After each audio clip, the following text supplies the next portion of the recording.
ಅನೂಪ್ನಲ್ಲಿ ಅನ್ನಂಥ ಒಂದು ಗ್ರಾಮ Kyathsandra police station ಲಿಮಿಟ್ಸಲ್ಲಿ ನಮ್ಮ ದೇವರಾಯದುರ್ಗ ಬೆಟ್ಟ ಹಿಂಭಾಗ ಬರುವಂಥ ಊರದು. ಅಲ್ಲಿಂದ ಒಂದು ಮಾಹಿತಿ ಬಂದಿದೆ ದಟ್ ಒಬ್ಬರು ಮನೆಯಲ್ಲಿ ಒಬ್ಬರು ಪುಷ್ಪ ಅನ್ನೋರು ಮೃತಪಟ್ಟಿದ್ದಾರೆ. ಅವರು ಸಂಶಯಾಸ್ಪದ ಸ್ಥಿತಿಯಲ್ಲಿ ಮೃತಪಟ್ಟಿರೋದು ಕಂಡು ಬರ್ತಾ ಇದೆ ಅಂತ ಆ ಊರವರು ನಮಗೆ ಒಂದು ಮಾಹಿತಿ ತಿಳಿಸ್ತಾರೆ.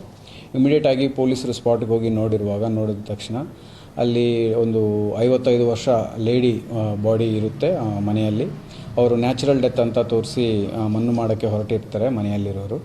ಸೊ ಬಾಡಿಯನ್ನು ನಾವು ಚೆಕ್ ಮಾಡಿಸಿದಾಗ ಸೀನ್ ಆಫ್ ಕ್ರೈಮ್ ಆಫೀಸರ್ಸ್ ಜೊತೆ ಮತ್ತು ನಮ್ಮ ಲೋಕಲ್ ಆಫೀಸರ್ಸ್ ಜೊತೆ ಮೂಗಿಂದ ಬಾಯಿಂದ ಸ್ವಲ್ಪ ಬ್ಲಡ್ ಬಂದಿರೋದು ಕಂಡು ಬಂದಿರುತ್ತೆ.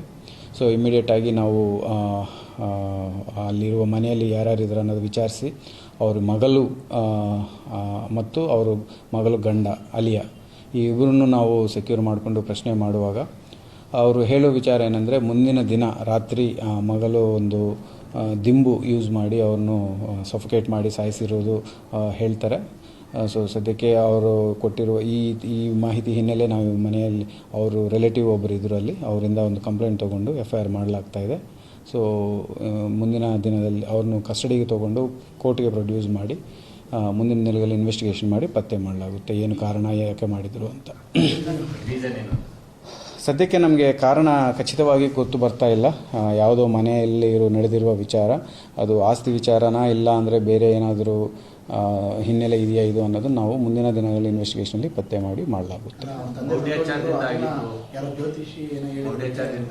ಈಗ ಎರಡು ವಿಚಾರಗಳು ಹೇಳ್ತಾ ಇದ್ದಾರೆ. ಒಂದು ಮೌಢ್ಯಾಚಾರ, ಈ ಥರ ಏನು ವಾಮಾಚಾರ ಮಾಡಿ ಇವರು ಈಗ ಯಾರು ಮೃತಪಟ್ಟಿದ್ದಾರೆ ಅವರು ಗಂಡ 1 ವರ್ಷ ಹಿಂದೆ ಮೃತಪಟ್ಟಿರುತ್ತಾರೆ. ಅವರು ಏನೋ ವಾಮಾಚಾರ ಮಾಡಿ ಇವರು ಸಾಯಿಸಿದ್ರು, ಅದಕ್ಕೆ ನಾನು ಇವ್ರನ್ನ ಸಾಯಿಸಿದ್ದೀನಿ ಅನ್ನೋ ಥರ ಇವರು ವರ್ಷನ್ ಹೇಳ್ತಾ ಇದ್ದಾರೆ. ಅದು ನಿಜನಾ, ಇನ್ನೂ ಬೇರೆ ಏನಾದರೂ ವಿಚಾರ ಇದೆಯಾ ಅನ್ನೋದು ನಾವು ಇನ್ವೆಸ್ಟಿಗೇಷನ್ ಮಾಡಿ ಪತ್ತೆ ಮಾಡಲಾಗುತ್ತೆ. ಮಗಳು ಅಲಿಯಾ, ಅವ್ರ ಈ ತಾಯಿ ಮತ್ತು ಅವರಿಬ್ಬರಿಗೆ 2 ಮಕ್ಕಳು ಇದ್ದರು. ಇವರೆಲ್ಲ ಒಟ್ಟಿಗೆ ಒಂದೇ ಮನೆಯಲ್ಲಿ ವಾಸ ಇರ್ತಾರೆ, ಬೇರೆ ಬೇರೆ ರೂಮ್ಗಳಲ್ಲಿ. ಸೊ ನಿನ್ನೆ ಈ ಘಟನೆ ಮಾಡಿ ಇವತ್ತು ಬೆಳಗ್ಗೆ ಮಣ್ಣು ಮಾಡೋಕ್ಕೆ ಪ್ರಯತ್ನ ಮಾಡಿರೋದ್ರಿಂದ ನಮಗೆ ಗೊತ್ತು ಬಂದಿರೋದ್ರಿಂದ ನಾವು ಇಮಿಡಿಯೇಟಾಗಿ ಬಾಡಿನ ವಶಪಡಿಸ್ಕೊಂಡು ಇದು ಮಾಡ್ತಾಯಿದ್ದೀವಿ.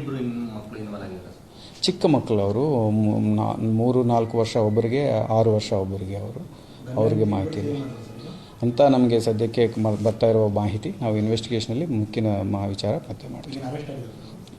ಸದ್ಯಕ್ಕೆ FIR ಕಸ್ಟಡಿಗೆ ತೊಗೊಂಡಿದ್ವಿ. ಈಗ ನಾವು ನಾಳೆ ಪ್ರೊಡ್ಯೂಸ್ ಮಾಡಿ ನಾವು ವಿಚಾರಣೆ ಮಾಡ್ತೀವಿ.